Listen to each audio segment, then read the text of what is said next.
اللہ فرماتا ہے نہیں، ایک اونٹ تو سدا ہو سکتا ہے، جس کو میں نے اشرف المخلوقات بنایا ہے اس کو تو سدا نہیں چھوڑوں گا، اس کو تو پابند بناؤں گا حکام کا۔ اب وہ کہتا ہے کہ نہیں نہیں، یہ کیسے دوبارہ اٹھائے جائیں گے؟ اب دوبارہ وہی بات پھر آ گئی، الم یکن نطفۃ من منی یمنا۔ اللہ فرماتا ہے ایک بوند تھی نا، پانی کا ایک قطرہ تھا جو رحم مادر میں رکھا گیا، ثم کان علقہ، پھر وہ پانی کا قطرہ لوتھڑا بنا، فخلق فسوی، پھر اللہ نے اسے پیدا فرمایا اور پھر ٹھیک ہموار کیا، فجعل منہ الزوجین الذکر والانثی، پھر اس سے وہ جوڑ بنائے، کوئی مرد بنایا کوئی عورت بنائی۔ کہا اب غور کر، اب تیری آنکھیں دیکھتی ہیں، بجلیاں چمکتی ہیں، تیری زبان کا طوطی بولتا ہے، لوگ اشش کرتے ہیں تیری گفتگو پہ، تیری گفتار پہ صدقے جاتے ہیں، تیرے لہجے کے جمال کو دیکھتے ہیں، تیرے سینے کا زور، تیرے پنجوں کی طاقت، تیری دماغ کی تیزیاں اور تیری سوچوں کے اجالے، تیری زوردار ٹانگیں، تیرے کڑیل بازو اور تیری چوڑی چھاتی اور تیرے گلاب کی پتیوں جیسے ہونٹ۔ اے انسان، یہ سب کچھ کہاں تراشا گیا؟ ماں کے رحم میں، اس تاریکی میں جو 3 پردوں میں تھی، تیرا سر تیرے گھٹنوں میں تھا، اور تیرے رب نے وہاں تیرے اندر نسوانیت یا رجولیت کی صلاحیتیں پیدا کی، تیری آنکھوں میں چمک پیدا کی، تیرے کانوں میں نغمے بکھیرے، تیری زبان کے پٹھوں پہ قوت ذائقہ رکھی، تجھے بولنے کی صلاحیت دی، تیرے پنجوں میں زور رکھا۔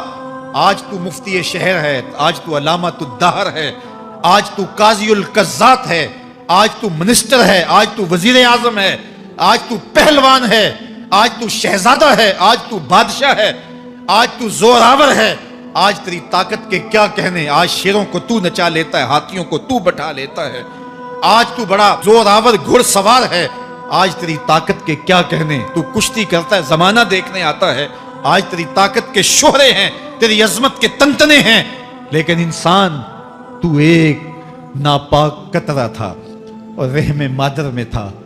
تیرے اندر یہ رنگ کس نے بھرے؟ تیرے کانوں میں نغمے کس نے رکھے؟ تجھے دماغ کی قوتیں کس نے دی؟ زبان کو بولنا کس نے سکھایا؟ آنکھوں میں توانائیاں کس نے رکھی؟ تیری زبان کا طوطی بولتا ہے، یہ سلیقے کس نے دیے؟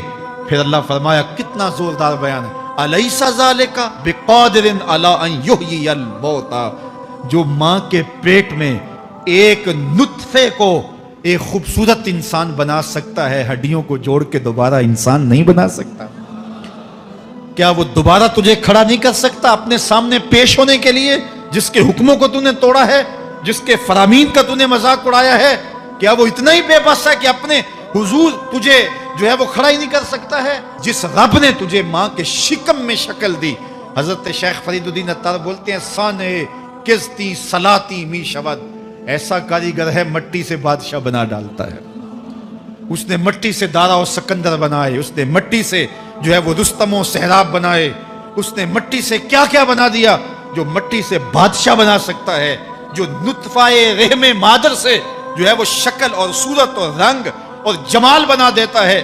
تیری صورت نکھرتی ہے، تیرے ہونٹ گلابی ہیں اور تیری نرگسی آنکھیں ہیں، تیرے ریشمی بال ہیں اور تیری خوبصورت رنگت ہے، تو چال چلتا ہے تو لگتا ہے قیامت چل رہی ہے، تیرا قد رانا جو ہے وہ صنوبر کو شرماتا ہے، تیری گفتار کے تنتنے ہیں۔ جس نے اتنی خوبصورت شکل ماں کے رحم میں بنائی، کیا وہ ہڈیوں کو جوڑ کے دوبارہ انسان نہیں بنا سکتا؟ وہ دوبارہ انسان بنائے گا اور پھر تجھے اپنے حضور کھڑا کرے گا۔ اور ایک حدیث میں آتا ہے، اللہ بندے کو اپنے حضور کھڑا کرنے کے بعد اپنے سامنے سے ہٹنے نہیں دے گا جب تک 5 سوال نہیں پوچھ لے گا۔ ان عمر ہی فیما افنا ہو، اس کی عمر کے بارے میں پوچھے گا، کہاں ضائع کی؟ میں نے تجھے زندگی دی، 60 سال 70 سال 40 سال 50 سال، اس زندگی کو کہاں گزار کے آیا ہے؟ ان شباب ہی فیما ابلا ہو، اس کی جوانی کے بارے میں پوچھا جائے گا، جوانی کہاں گزار کے آیا ہے؟ مجنو تو نہیں بنا رہا، خواہشات کا اسیر تو نہیں ہو گیا، دیوانوں کی طرح زندگی تو نہیں گزار کے آ گیا؟ تیری جوانی کسی چوک میں تو نہیں گزری، تیری جوانی آوارگی میں تو نہیں گزری، ساری رات سوشل میڈیا کے اوپر گندگی اور غلاظتیں تو نہیں دیکھتا رہا؟ تیری زندگی گزری کہاں ہے؟ تیری جوانی گزری کہاں ہے؟ اگر کوئی جواب نہ ہوا تو پھر کیا جواب دے گا؟ اور وہ کتنا خوش نصیب ہوگا جو کہے گا مالک میری جوانی سجدوں میں گزری، میری جوانی قیام میں گزری، میری جوانی رکوع میں گزری۔ میرے حضور فرماتے ہیں سبعۃ یظلھم اللہ فی ظلہ یوم لا ظل الا ظلہ، 7 اشخاص ایسے ہیں قیامت کے دن جب کوئی سایہ نہیں ہوگا، اللہ ان 7 کو اپنے عرش کا سایہ دے گا۔ ان میں سے دوسرا شخص میرے حضور نے بیان فرمایا وشاب نشأ فی عبادت اللہ، وہ جوان جس کی جوانی اللہ کی عبادت میں گزری۔ جوانوں اپنی زندگی کو مالک کی دہلیز پہ لے آؤ۔ جوانی وہی ہے جو مالک کی چوکھٹ پہ گزرے۔ اپنے دل کا تعلق جوڑو، عشق کرنا ہے تو پھر آمنہ کے لال سے کرو، محبت کا رشتہ ان سے جوڑو، تعلق کا ربط ان سے قائم کرو، جوانی کو دین کی راہ پہ ڈالو۔ اللہ اکبر۔ سنو میرے حضور کا فرمان، انا حبیب اللہ، میں اللہ کا حبیب ہوں۔ پھر فرمایا الشاب التائب حبیب اللہ، جو جوان جوانی میں توبہ کرے وہ بھی اللہ کا حبیب ہے۔ آؤ اللہ کے حبیب بن جاؤ، اللہ کے حبیب بن جاؤ، اللہ کے حبیب بن جاؤ، اللہ کے محبوب بن جاؤ۔ لیلۃ القدر کی گھڑیاں ہیں، رات کا پچھلا پہر ہے۔ اللہ کے حضور یہ عہد کر کے اٹھو مالک جو زندگی گزر گئی، آئندہ جوانی کا ایک ایک لمحہ تیرے لیے گزرے گا۔